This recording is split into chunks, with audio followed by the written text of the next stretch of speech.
तर नमस्कार मित्रांनो, मी करण माने सरचे स्वागत करत आहे.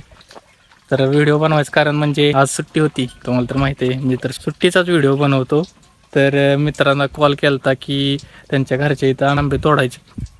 तर बघताय का तुम्ही आंबे दिसतात का? हे बघा, अजून तुम्हाला दाखवतो, वरती पण आहे हे बघा. तर आज आंबे तोडायचा प्लॅन होता, तर आपण आंबे तोडायचं. आता बरेच वर्ष झाली जेव्हा मी लहान होतो, लहान म्हणजे एक 8वी 9वी 10वीत होतो त्यावेळेस इथं म्हणजे गावाकडे राहिलो होतो. तर अगोदर जेव्हा सुट्टी असायची त्यावेळेस उन्हाळ्याचे आंबे वगैरे तोडायला यायचो इथं, म्हणजे त्याच मित्राचे, कारण इथं आंब्याची खूप झाडं होती. आता कमी झालेत खूप दिवसानंतर. म्हणजे गावाकडे मी एक 7 वर्ष फलटणलाच राहिलो होतो. खूप दिवसानंतर मी इथं आलो आहे आणि आज सुट्टी म्हणजे आज सुट्टीच होती आणि त्यांनी सुट्टीच्या दिवशीच आंबे तोडायचा प्लॅन केला आहे. त्याने मला कॉल केला, ठीक आहे चालते तोडूयात म्हणलं. मी पण निवांतच होतो. आता सकाळचे 11 वाजलेत. तुम्हाला हे दिसत असेल, इथे एक झाड आहे, परत अजून तिकडे झाड आहेत खूप. थोडेफार आंबे तोडलेले आहेत, तुम्ही बघू शकता इथं. हे तर अजून तोडायचे भरपूर आहेत आंबे. तर तोडूयाच, पण थोडा सिनेमॅटिक शॉट पण तुम्हाला दाखवतो. जर व्हिडिओमध्ये म्हणजे कोणत्या पण यूट्यूबच्या व्हिडिओमध्ये बघा, मी थोडंफार सिनेमॅटिक व्हिडिओ टाकतच असतो. जर व्हिडिओ आवडत असेल तर लाईक करा, कमेंट करा, शेअर करा आणि सबस्क्राईब करा.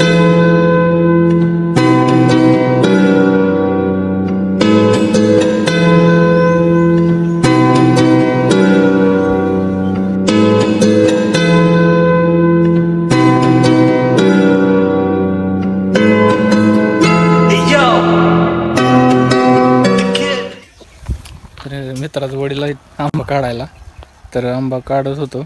एक आंबा सापडला आहे, झाडालाच पिकला आहे, तुम्ही बघा. पूर्ण पिवळा झालेला आहे, पूर्ण पिकलाय, गदपतोय. हे आंबा काढण्याचा जुगाड आहे. कुठं पडतील की झिलनी म्हणतात. हे कसं काढतात तर हे ह्याच्यामध्ये असं करतात आणि असं ओढलं की ह्याच्यात पडतं.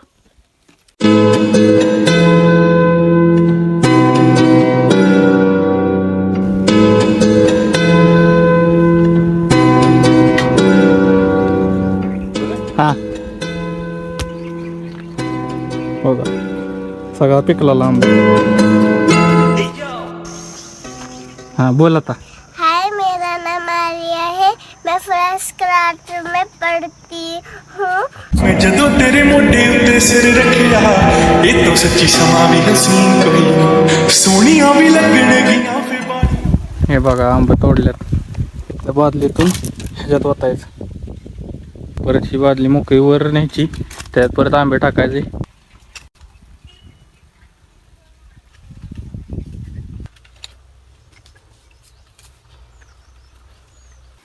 हे पहा एवढं भरले कॅरेट. तर ठीक आहे, आजच्या व्हिडिओमध्ये एवढंच. तर व्हिडिओ आवडला तर लाईक करा, कमेंट करा, शेअर करा आणि माझ्या चॅनलला सबस्क्राईब करा. भेटूया नंतरच्या व्हिडिओमध्ये. ठीक आहे, बाय.